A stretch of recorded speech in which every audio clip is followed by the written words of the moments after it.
Our India, a country with multiple faces, a country with very rich history,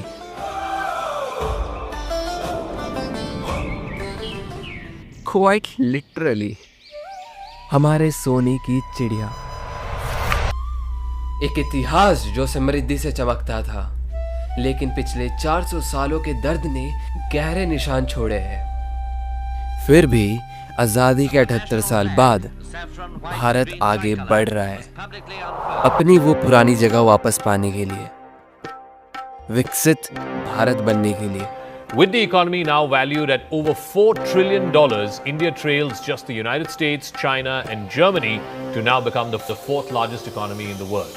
आज हम विकसित भारत अभियान के 5 स्तंभ रोटी, कपड़ा, मकान, शिक्षा और स्वास्थ्य को सस्टेनेबिलिटी के नजरिए से देखने वाले हैं। क्योंकि जब भी हम सोने की चिड़िया वाले भारत की बात करते हैं तो याद आता है एक ऐसा भारत जहाँ पे social, economic and environmental life सब कुछ बैलेंस में है, सस्टेनेबिलिटी है, और इसी की जरूरत है आज भी। तो चलिए देखते हैं आज हम इस मामले में कहाँ खड़े हैं। लेट्स स्टार्ट विथ रोटी। रोटी ये सिर्फ खाना नहीं है, जिंदगी का आधार है। प्राचीन भारत में जब ग्रीक मुसाफिर यहाँ आए वो हमारे खुशहाली से हैरान हुए, हमें समृद्धि का देश कहा। लेकिन 1947 तक भूख और काल ने हमें झंझोर दिया। बंगाल का काल अभी भी याद है।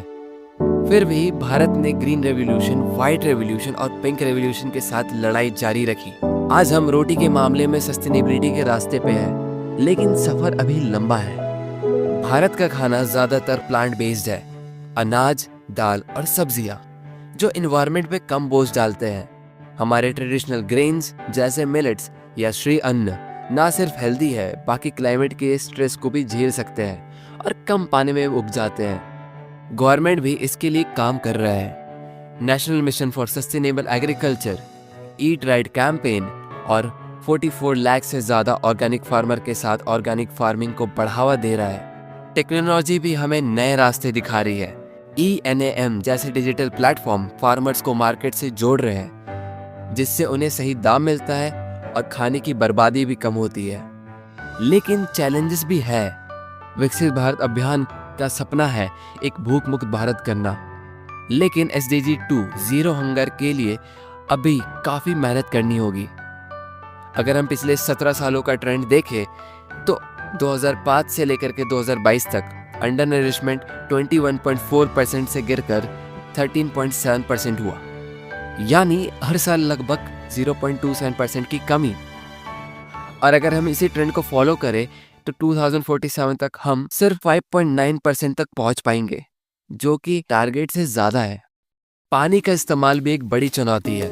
भारत का एग्रीकल्चर सेक्टर पानी पे बहुत ज्यादा डिपेंड करता है, लेकिन वाटर मैनेजमेंट में हम आज भी पीछे हैं, जिसका एनवायरनमेंट पे बुरा असर पड़ रहा है। भारत को भूख मुक्त भारत बनाने के लिए पोषण 2.0 को और बड़ा करना होगा। बायोफोर्टिफिकेशन और सीरियल के अलावा भी डाइवर्सिफाइड डाइट पे ध्यान देना होगा। PDS को और मजबूत करके माइक्रोन्यूट्रिएंट रिच खाने देने होंगे। तो ये है रोटी की कहानी।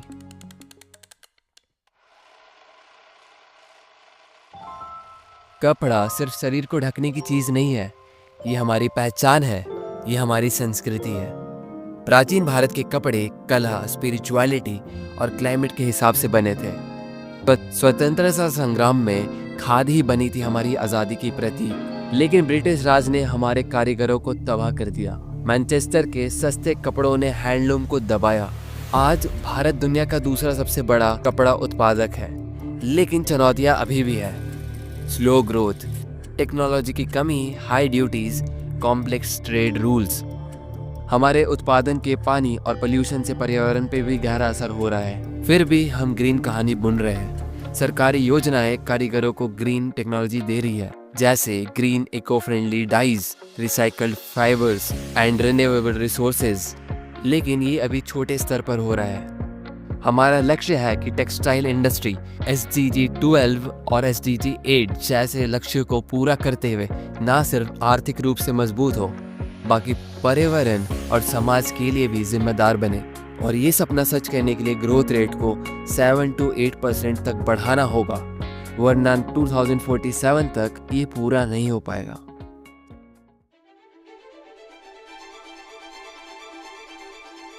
जब हम मकान की बात करते हैं तो हमारा मतलब है ओवरऑल लिविंग कंडीशन।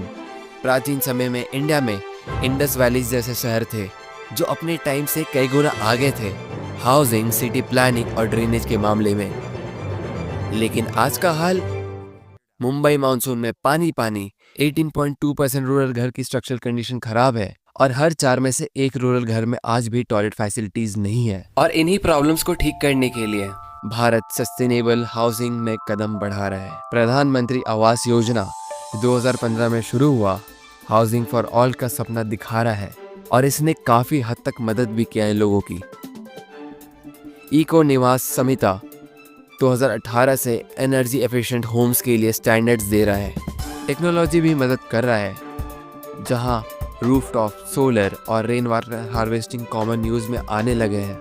लेकिन चुनौतियां भी है, urban housing shortage, green materials का एक्स्ट्रा कॉस्ट लगना, ये बड़ी समस्याएं हैं। विकसित भारत अभियान का सपना है रूरल और अर्बन में पक्का मकान हो, इलेक्ट्रिसिटी, क्लीन वाटर, सैनिटेशन और कुकिंग फ्यूल के साथ। रूरल में 4.95 करोड़ और अर्बन में 1.12 करोड़ घर का टारगेट है।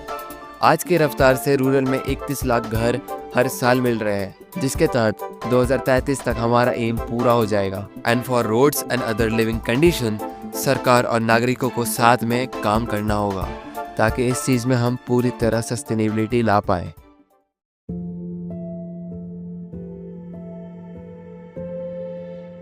शिक्षा ने भारत को विश्वगुरु बनाया था एक समय पे।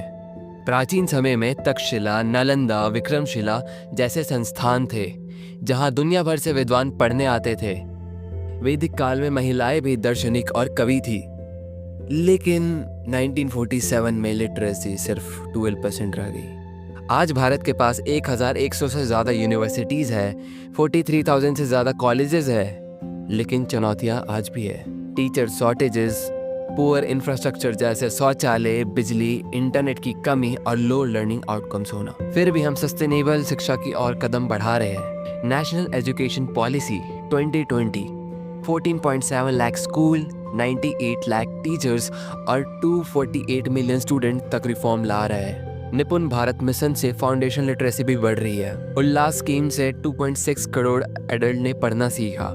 समग्र शिक्षा सस्टेनेबल डेवलपमेंट को सिलेबस में जोड़ रहा है और अटल थिंकिंग लैब स्टेम और ग्रीन टेक्नोलॉजी को रोचक बना रहे हैं। जेंडर पैरिटी भी सुधर रही है।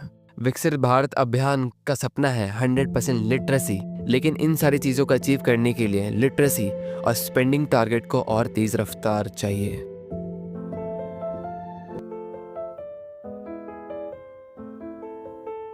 स्वास्थ्य ही असली दौलत है। आयुर्वेद से लेकर के मॉडर्न हॉस्पिटल तक भारत ने लंबा सफर तय किया है। आयुष्मान भारत जैसे गवर्नमेंट प्रोग्राम 60 करोड़ लोगों को मुफ्त इलाज दे रहे हैं, लेकिन आउट पेशेंट कॉस्ट और सेकेंडरी केयर की कमी अभी भी है।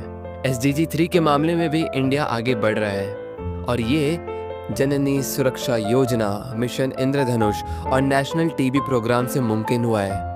लेकिन पब्लिक हेल्थ स्पेंडिंग अभी भी 1.35% GDP की ही है, जो कि 2.5% होना चाहिए। बायोमेडिकल वेस्ट का भी मैनेजमेंट बहुत ज़्यादा ऊपर नीचे है। आज जिस रफ्तार से SDG 3 में इम्प्रूवमेंट हो रहा है, 2.2 पॉइंट पर ईयर बढ़ रहा है, तो 2034 तक 100 स्कोर हो सकता है। बस यही नहीं, दुनिया के तुलना में इंडिया का हेल्थ सिस्टम काफ़ी उभर रहा है, इसके अफोर्डेबिलिटी और एक्सेसिबिलिटी के कारण। सो ओवरऑल इस वीडियो के थ्रू हमने इन 5 चीज़ों को पॉजिटिविटी एंड ग्रोथ के पर्सपेक्टिव से देखा और हमें ये समझ में आता है कि इंडिया कहाँ से कहाँ आया है और उसने कैसे ग्रोथ किया है। मान सकते हैं कि किसी चीज़ में ग्रोथ कम है और किसी चीज़ में ग्रोथ का रेट्स बहुत स्लो है, बट इसे ठीक किया जा सकता है अगर हम एज अ सिटीज़न अपने छोटी छोटी चीज़ों को साइड रख करके देश के ओवरऑल ग्रोथ में ज़्यादा फोकस करें तो, विकसित भारत के बारे में बात करें तो। और यही था मेन एम इस वीडियो का।